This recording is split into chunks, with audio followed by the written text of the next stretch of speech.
परमेश्वर को अपनी त्रुटि का बोध हुआ राजन, तब उसने एक 15वां देश बताया। वो 15वां देश है अजहिंद, वही है भाषा में श्रीमद, जैसे हम हर जगह लगाते हैं श्रीमद भागवत, समझे, श्रीमद भगवत गीता, ऐसे ही श्रीमद हिंद एक नया देश उसने बनाया, वो जिसका नाम था अजहिंद, पवित्र हिंद देश। हे राजन, उसी देश का रहने वाला एक अद्भुत ऋषि था जो कभी घूमता फिरता हमारे देश में आया, और यहाँ आकर के वो ऐसा था प्रभु कि उसके ज्ञान का कोई अंत नहीं था। ज्ञान की जितनी भी शाखाएं संभव है, उन सारी ब्रांचेस का वो पंडित था। साक्षात ज्ञान का जो है वो अवतार था। ऐसा वो व्यक्ति हमारे यहाँ आया और उसने जो हमको उपदेश दिया, जीवन जीने की जो कला उसने सिखाई, आज उसी प्रकार से हम लोग जीवित हैं। अपूर्णे विरहणे व्यासनामा अजहिंद, उस पवित्र देश से एक पवित्र जो है ब्राह्मण आया, ऋषि आया, व्यासनामा, जिसका नाम था वेद व्यास। वो वेद व्यास यहाँ आया। आमद 10 दाना, दाना माने ज्ञान, आमद माने पंडित एक्सपर्ट, और 10 माने शाखा। हर एक शाखा में एक्सपर्ट था। हम अपने ज्ञानमय प्रदीप, भगवान वेद व्यास का हमने विशेषण बना रखा है ज्ञानमय प्रदीप। वो ज्ञानमय प्रदीप है। जब प्रकाश बिखेरते हैं तो क्या क्या बता देंगे वो प्रकाश में, ये कहना बड़ा मुश्किल है।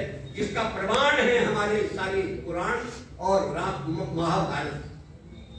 महाभारत ही अकेले आप ले लें तो संपूर्ण विश्व का ज्ञान पूरी महाभारत में ही आपको मिल जाएगा। और पूरे महाभारत को भी छोड़ दें तो केवल शांति पर्व अकेला है आपको अच्छा जीवन की दिशा देने के लिए। अपूर्णे विरहणे व्यासनामा अजहिंद, आमल 10 दाना, अकल चूड़ा मस्त। बड़ी मस्त अकल विधाता ने उसको दी थी, भाषा उनकी है। तो ऐसी बुद्धि के वो धनी थे, ऐसे महान पुरुष थे जो उस देश में पैदा हुए। यहाँ पर हिंद शब्द का प्रयोग किया है उन्होंने, यहाँ पर हमारे लिए हिंद शब्द का प्रयोग किया है। और मैं समझता हूं ये 2 प्रमाण बताने के बाद इस संदर्भ को यही छोड़ देना चाहिए।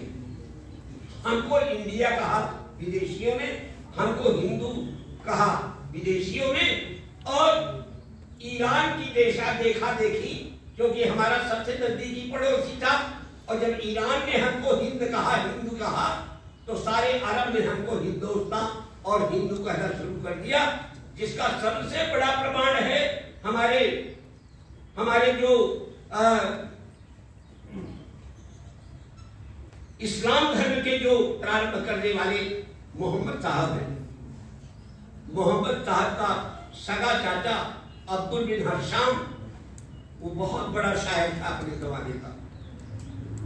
और जब पहली बार मोहम्मद ने अपने धर्म का प्रचार करना शुरू किया, तो आप तो जानते हैं कि उस समय वहां महाराज विक्रमादित्य ने सारे के सारे जो है अरब भूमि में वेद पढ़ने की परंपरा पैदा कर दी। निरंतर वहां पर वेद पढ़े जाते थे, निरंतर वेद का वहां पर पाठ होता था, और इसके जो है सारे के सारे प्रमाण वहां पर उपलब्ध हैं।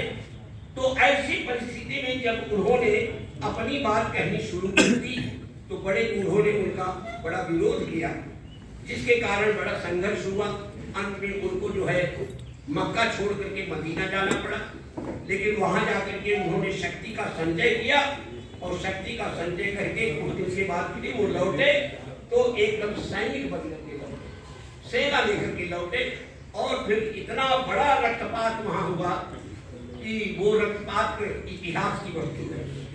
लेकिन वहां पर जो ये वेद की बातें होती थी, उसमें ये कहा गया है, अया मुबार के आरजुए सैये लोहा मिलन हिंदे, ये कविता मैं पढ़ रहा हूं मोहम्मद साहब के पैदा होने से 1700 साल पहले अरब कंट्री में जो वहां का सबसे बड़ा शायर पैदा हुआ, लबीब बिन अख्तब बिन तुरफा। बड़े लंबे नाम इनके होते थे क्योंकि उसमें ससुर का नाम, पिता का नाम सब जोड़ के बनाया जाता था।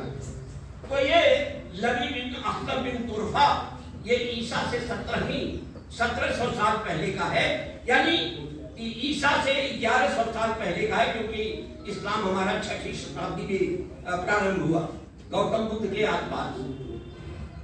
तो 1700 साल पहले जो लबीब बिन अख्तब बिन तुरफा है उसकी शायरी सौभाग्य से मेरे पास है सुरक्षित, और इतनी लंबी है कि वो पढ़ने लायक।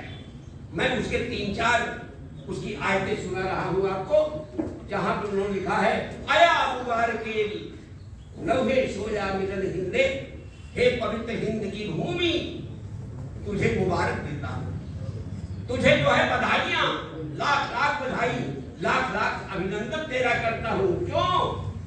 वो अल्लाह मज्जो लज्जे जिक्रतुल, क्योंकि अल्लाह ताला ने अपना सारा प्रकाश, अपना सारा ज्ञान बिखेरने के लिए सारी दुनिया में केवल तुझे चुना। इतनी बड़ी अपना ज्ञान, अपनी ईश्वरीयता को नहीं उतारा, केवल तेरे भीतर तू ही इतना पवित्र भूखंड है कि उन्होंने अपनी ईश्वरीयता उतार दी। तू ईश्वर का देश है, तू ईश्वर का देश है। और ये ज्ञान उतारा कैसे? ये ज्ञान उतारा उन्होंने चारों वेदों के माध्यम से। चारों वेदों के माध्यम से नहोवा आलमुस्साम बल यजुर मेनल्लाहे तंजीलन व इशनैनन हुमारिक अदर तस्हीन का अख्तर माने प्रकाश, अपने प्रकाश को बिखेरने के लिए उन्होंने साम, यजुर, ऋक और अतर ये 4 वेद उन्होंने बनाए। इन चारों वेदों के माध्यम से इस पवित्र हिंद देश को उन्होंने ईश्वरमय कर दिया, उन्होंने उसको ईश्वर में बदल दिया। ये जो है लबीब बिन अख्तब बिन तुरफा कहता है। तो रसूलुल्लाह का जो चाचा है अब्दुल बिन हशाम, उसने कहा कि मैं हिंदुस्तान की प्रशंसा नहीं करता, हमसे 1100 साल पहले पैदा होने वाले जो अरब के सबसे बड़े कवि हैं